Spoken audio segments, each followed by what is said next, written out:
right, here we go. All right, so 2026, first week of 2026, I'm pretty sure a lot of officers, a lot of guys, they kind of plan in December. This is my goal. These are things that I want to achieve.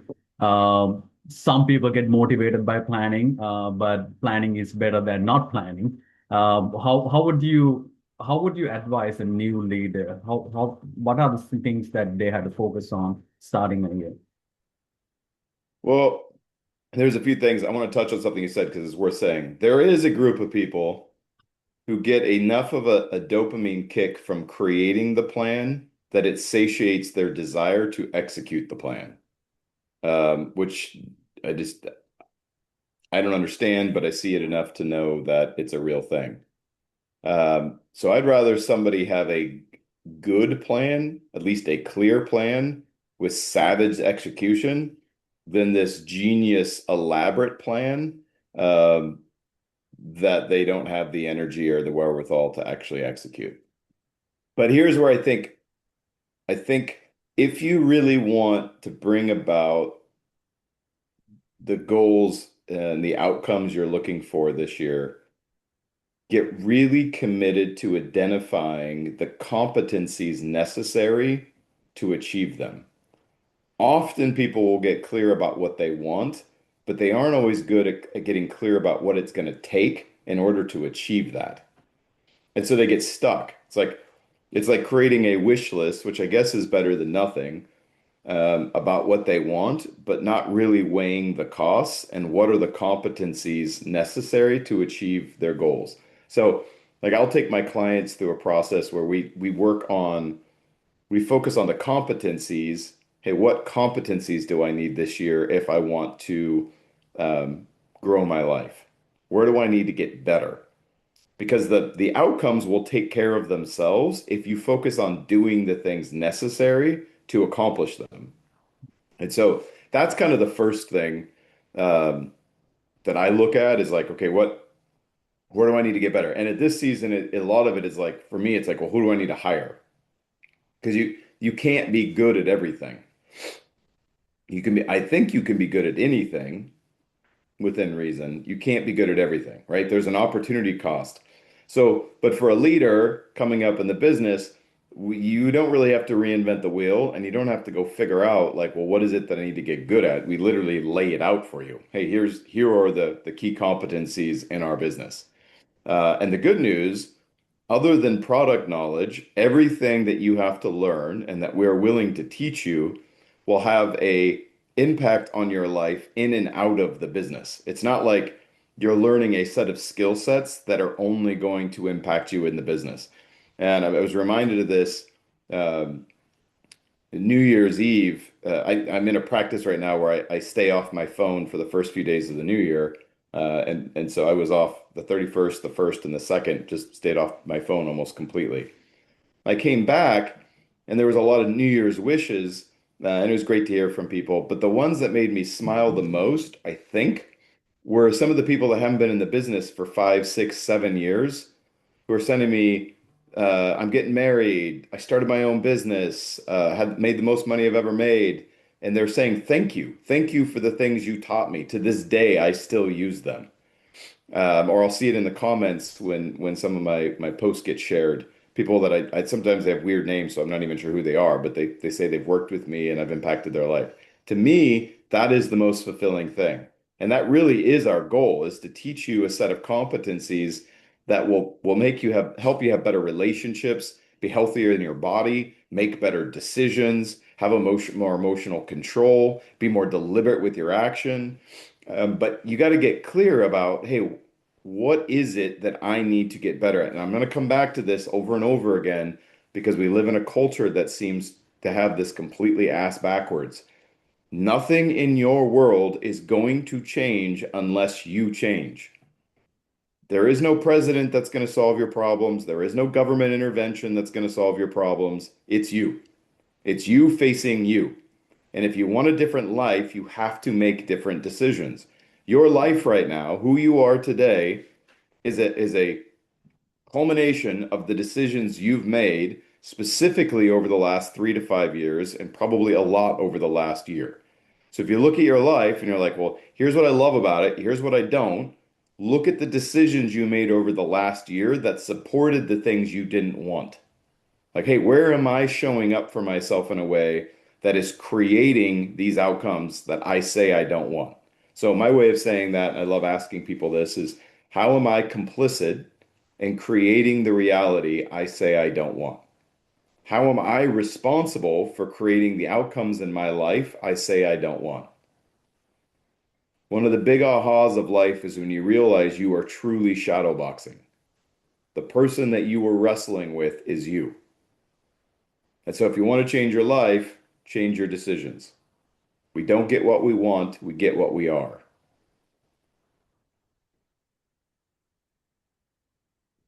We are just doing the yacht party next month in Newport Beach, California. And, some nice stats I saw that Andrea posted. When you started the yacht party, average top 10 reps were making $700-800 a week, and now it's $2,500 a week is the average top 10 pay. Walk me through Isn't that your thoughts on crazy? that. It is a Yeah. crazy, just and I don't know. I've been in business since I was 16 years old. I don't think I have ever seen a number. I think that is, if you put a percentage, it's the number rep pay is doing better than the S&P 500 rate right now. It's S&P 18% to like 500. in 10 years time, the rep Yeah. pay is a higher rate. So what are your thoughts on that, Sam? I mean, that's if you are a business person, you make decisions based on trajectory and past performance. Now, past performance does not guarantee future performance, but it's the closest thing we have to a bellwether or a measuring stick. So it's still one of the best metrics we can use, but it isn't a guarantee. And so when you look at past performance and you look at trajectory, we're going to hit a critical mass here, probably in the next couple of years, heading into 2030, where we're going to become a household name. More and more people are going to hear about us. The game is going to get more competitive, and more people are going to come in. We've already seen that, right? The game is radically changing. And so I'm really proud of that. I mean, we've been working really hard on this for over 10 years. And to me, some of the outcomes we're hitting now is just like this was the plan all along. And I think we're just getting started. As long as we have solid leadership, we continue to make good decisions, we wow our clients, we do right by our customers, the sky's the limit. And part of it is because what we do is more in demand now than ever, and there's less people doing it, and there is nobody that does it like we do it. And so that puts us in a very unique driver's seat with our clients. And there are some really cool potential opportunities coming up in the next couple of years that are transitioning with where business and sales is going. And so the principles of business and the principles of our business aren't going to change anytime soon. They are what they are. But the methodology is constantly evolving and changing because humans are constantly evolving and changing. So you're seeing that AI assisted sales, AI coaching, AI integration in our analytics, all of that is going to make us faster, better, stronger. Um, Doing more remote sales is something that could be a potential here sooner than later, which is crazy because that opens up the whole world. Um, so there's a whole world that is opening to us, and all we have to do is do the right thing. But and this is an intimidating point, and it's worth bringing up. One of the scariest things about our business is that the only limitation that has not been removed for you is you. And so that sometimes can be very scary. It's much easier to say, oh, it's the economy, it's the job. There's no way to get promoted, there's no training, there's no support, there's no opportunity, there's no way to make money, or whatever the story is. That you can't say about our business. All you can do is get the hell out of your own way. And that will be the hardest thing you've ever done in your life, as it is for every human. Nice. We're gonna switch the gears here, 2026, to understanding the opportunity. I feel like a lot of people come to our business understanding that, hey, you can make money. I need a job, either growth, money, or culture. And 90% of the time, I feel like a lot of people that I see right now coming in want the opportunity because people understand business comes into our environment because most of the generation grew up on TikTok or Instagram watching, hey, you can own a business. It's better than going to college. You can learn and grow in a business, right? So a lot of people with that mindset comes to our business right now. How would you explain our business to a new leader who who wants the opportunity rather than the quote unquote commission style? Yeah, so and I always have fun with this. We'll say Gen Z is coming around, the bottom half of Gen Z is coming around and becoming more entrepreneurial and certainly questioning the merits of college and continuing education is they're seeing the debt to income ratio isn't really making sense anymore.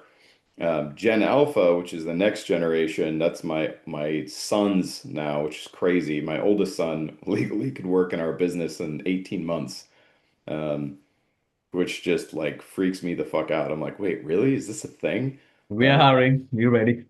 Yeah, hell, and I'm pumped. They both will spend at least a year in the business, and then I'm not one to force my will on my children. Their journey is their own, but part of their education will be spending a year in the business, and then if they fall in love with it the way I did, they can continue. But I won't force them to do something that they don't love.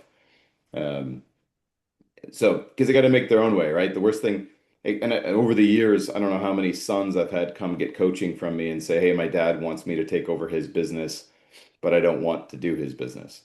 Um, and I'm not a fan of forcing your child to be a little mini you or forcing them to do what you want them to do. They have to find their own way. And that's especially important for boys to become men. They need to go find their own way. And so that's my thoughts on that. If you're clarifying, I'd love for them to be in the business, but I won't force it on them. Um, I get asked this a lot, especially when you fly. You get, you're sitting next to your single serving friends. If people are conversational, which for whatever reason, I run into a lot of people that want to chat with me.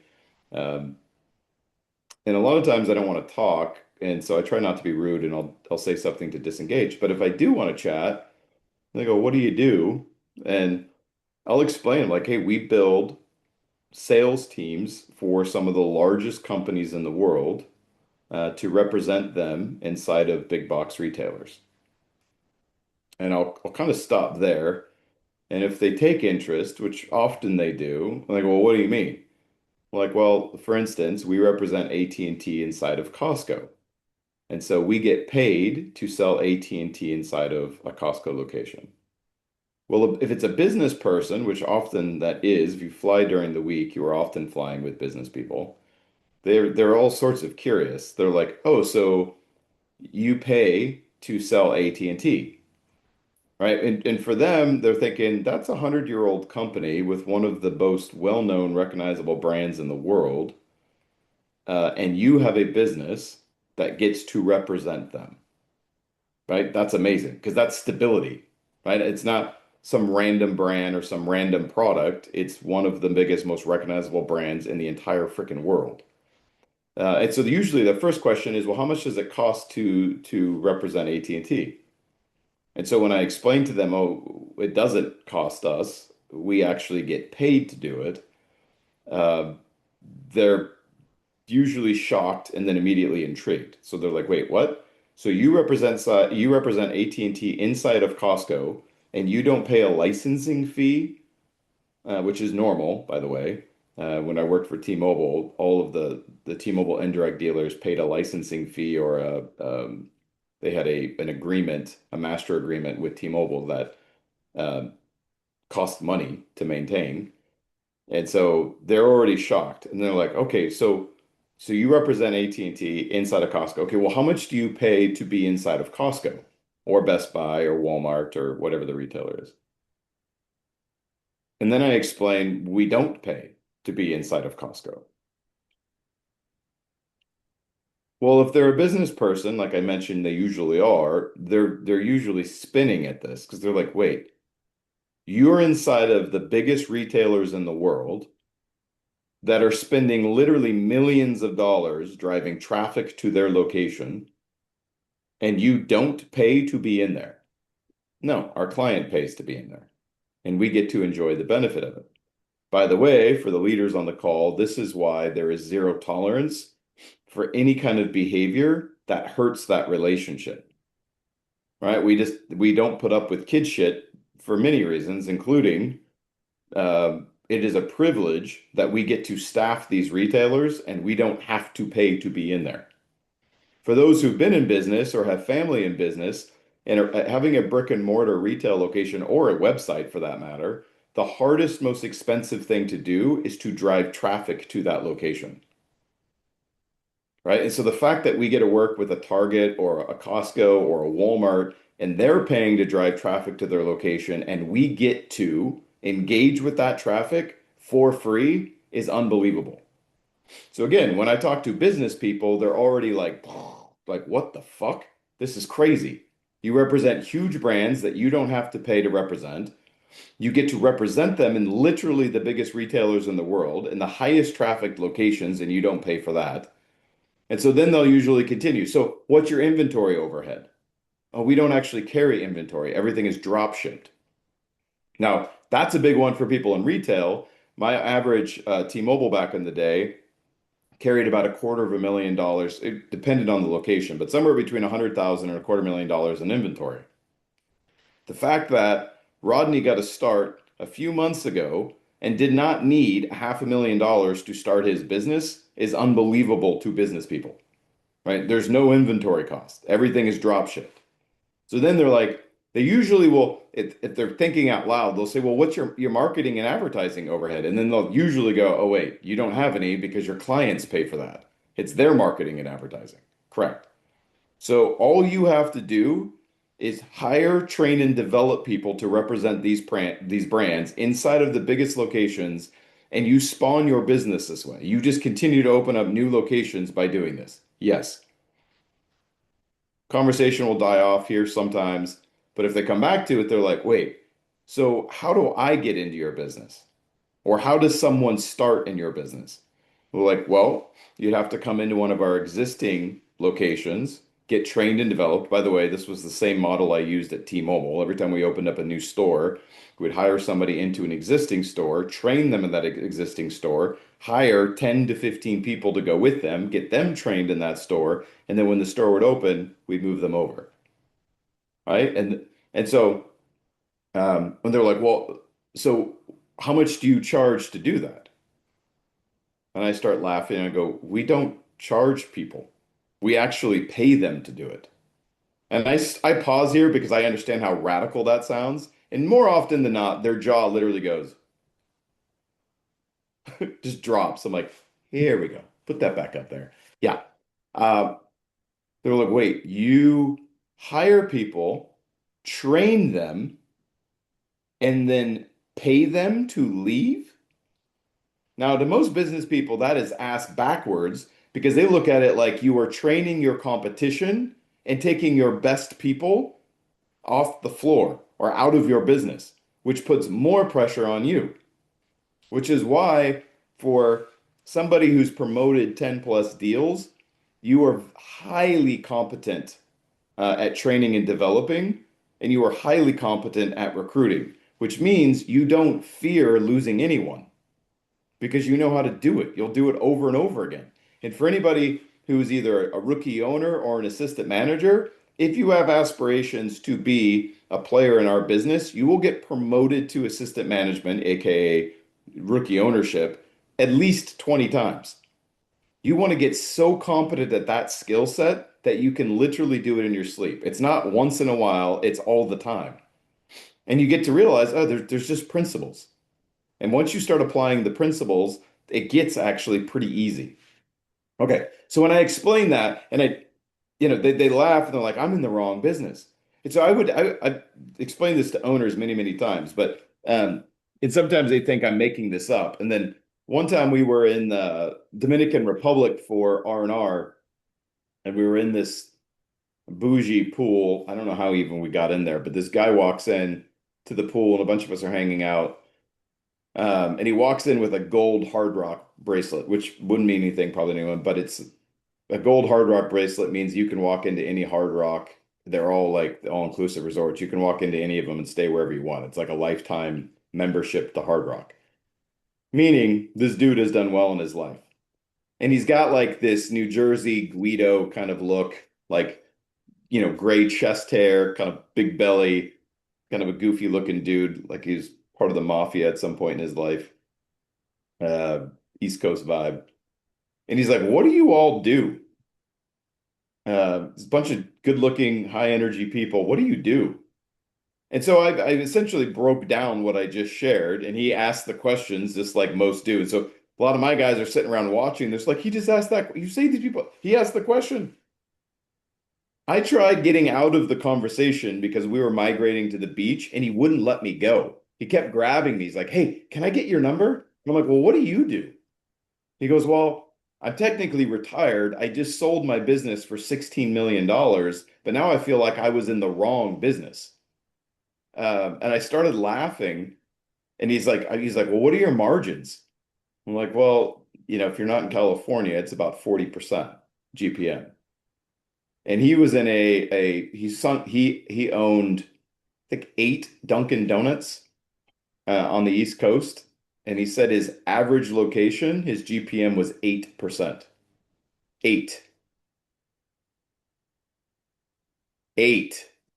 For those keeping track at home, that is 20% of our GPM. And he sold that business enough to retire, but he wanted in. And he was easily, I'd guess, in his 60s or maybe mid 60s, maybe 70s, somewhere in there. I didn't tell me, but I'm guessing by the way he looked. That made me laugh. It's like he did it for 20 years. He's like, "Fuck, I wish I would have found your business when I was younger."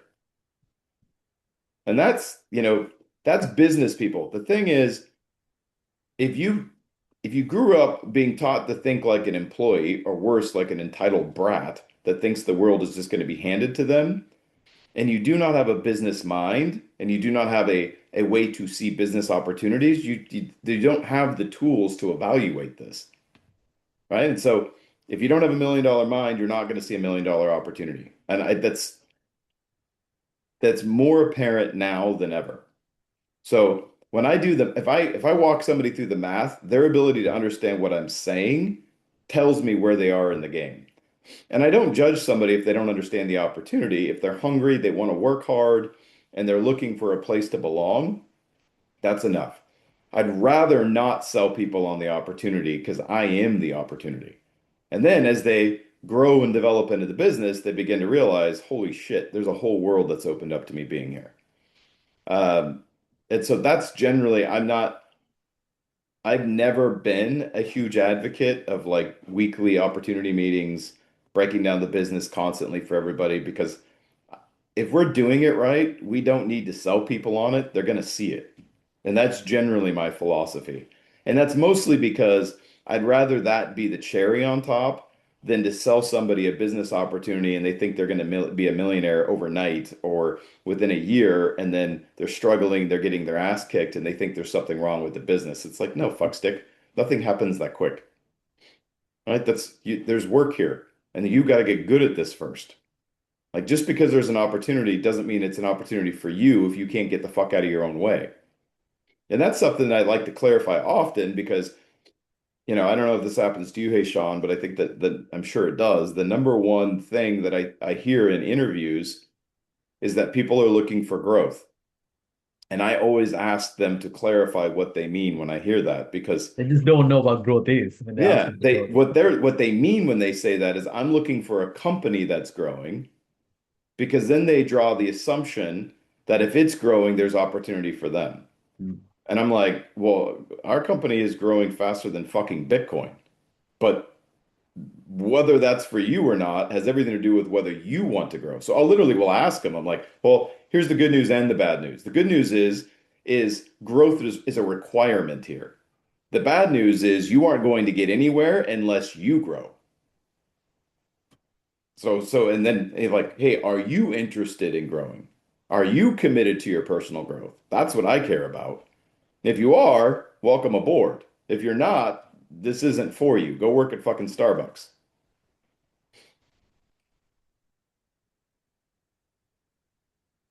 I'll pause there.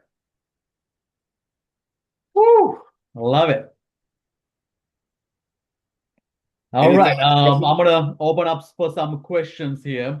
If you do have any questions, do not wait for me to unmute you. Unmute, learn one of the eight great work habits, take control, unmute yourself, and go for I the have a question. question. I have a question. Hey, Sabs, appreciate you so far for everything. Um, so as far as being a coach and, developing offices, seeing a lot of leaders, owners develop, what are three like defining qualities that you always see in successful coaches and trainers? Th their standards and accountability for themselves is way higher than mine. I Okay. don't, I don't have to micromanage them. That's probably that's probably right at the top. Like their why, their internal why is their own. So they don't really need they don't generally need motivation or accountability. What they look for is partnership and experience. So they want to be partnered with great people and they want an education, but they don't need me to hold them accountable. They don't need me to drive behavior. I don't generally have to talk them off a ledge. Um, so that's kind of a big one. Second, which kind of goes in line with the first one, they take their education seriously and it's in their calendar. Like it's something that they are seeking. I don't have to tell them to read books or get one-on-ones. They're actively developing themselves. And they don't blame anyone else for the shit they don't know. They recognize it's my responsibility to learn the things that I don't know. Not anybody in my life, no matter who they are. And then the last thing, they they're generally stable. And I really can't overemphasize that. Unstable people sometimes have moments of greatness. Like if somebody's really talented, they'll have these like crazy highs and lows. But being framing this differently, being rich has more to do with income. Being wealthy has more to do with time. And so it's hard to build wealth if you are not stable. Like you can get to a point where your income it puts you in the top 5% of all earners in the world as a rep. You can get into the top 0.5% as an owner or a consultant. That's income. So you could say you're rich, but wealth is being able to do that year in and year out. That's not going to happen if you are not a stable person, which means there's likely a purging of shit that no longer serves us. So we have in my family, we have a tradition we've done now, I don't know, 15 years. And they're just getting bigger every year. But we create a huge ass fire on New Year's Eve and we kick it off with our Christmas tree. And so this year we had a bonfire that you probably could have seen from space. I'm half joking, but it was massive. And we take our Christmas tree, which represents the end of 2025, and we put it in the middle of the fire. And then all of us write down what we are leaving behind in 2025, what isn't coming with us into the new year. And it goes up with the Christmas tree. And that's part of it. It's like the further you want to go, the more you're going to have to say no. Right. And early life, early life, a lot of what you're saying no to is this dumb shit. That extra drink, a stupid party, an idiot boyfriend or girlfriend. Like stuff that's like just maturing. It's the difference between good decisions and bad decisions. Right.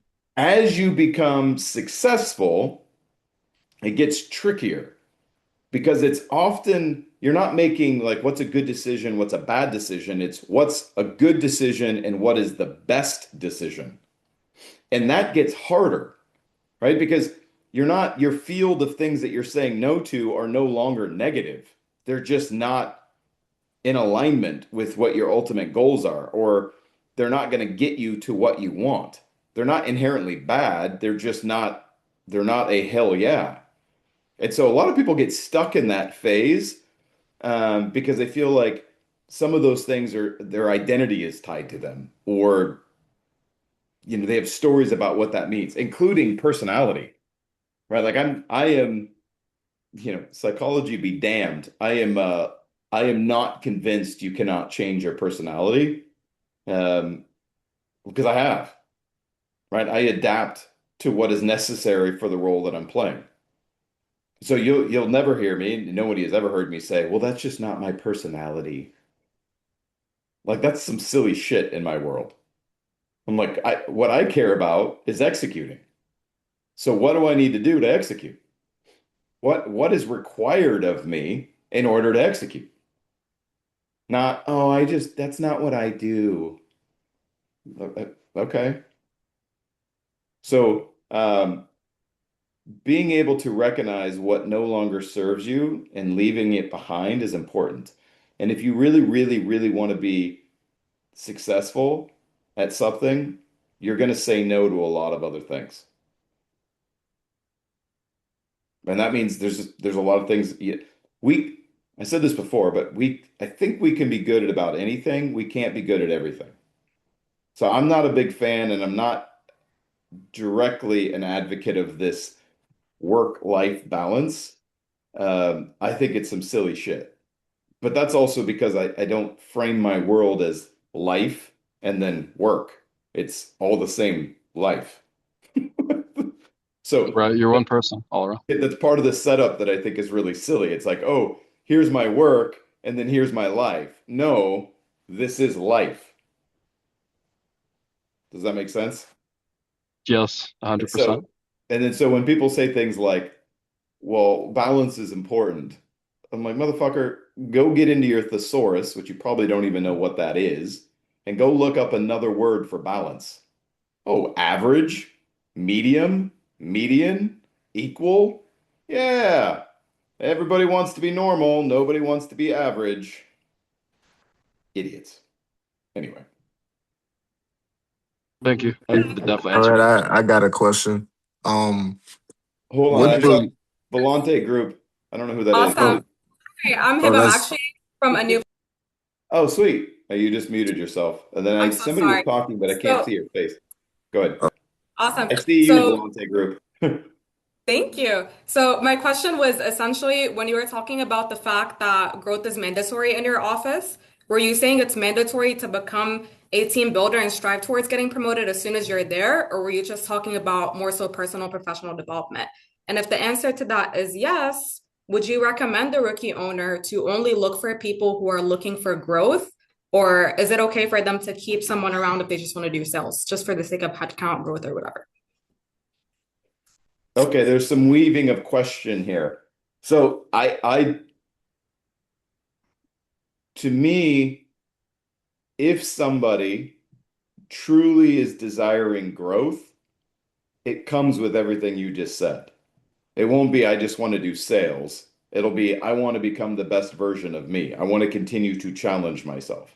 I've never had, I don't recall having anybody come in and go, man, I'm motivated to grow, but all I want to do is sales. I haven't seen that. So maybe that exists. But generally, when somebody wants to grow, they're motivated to do what's being thrown at them, whatever that is. They just want to grow. Um, Now, I've hired people that were going to school to become a nurse, that were going to school to become a hygienist, um, and other professions. And some people will be like, well, why the fuck did you hire them? They're going to school to be something else. And I'm like, listen, this person is 20 fucking years old. They don't know their ass from their elbow. They probably picked this profession because somebody told them, their parent probably said, hey, this is a nice, stable profession. Get into this. And so then they come into the business, they start growing and they're learning and they're enjoying what we're doing. And they're like, holy fuck, I don't want to be a hygienist. I don't want to look at people's teeth all day. I want to do this. I'm like, great. So I don't need somebody to make a decision on whether they want to be an owner or build a team day one. In fact, I'm not even talking to them about that in most cases unless they're asking me. Because when I hire a junior account manager, what I'm hiring them to do is faithfully staff a fucking store and stay above standards every day. That is my expectation. Everything else comes in demonstration of that competency. So I generally am not selling people. Again, I don't sell people on the opportunity unless they're asking for it. And I'm not selling them on you got to be a team builder, you got to make your commitment for Christ today. That seems kind of ass backwards. That'd be like going on a date, and on the first date, you're like, so we get married or what? Because if we're not, I don't know. I think I'm out. Right? I'm like, I'm gonna kind of like work them into it, you know? Slow play that shit a little bit, romance them. The old saying goes, most people want to get kissed before they get fucked. So like, you know, take your time with it. Does that answer your question?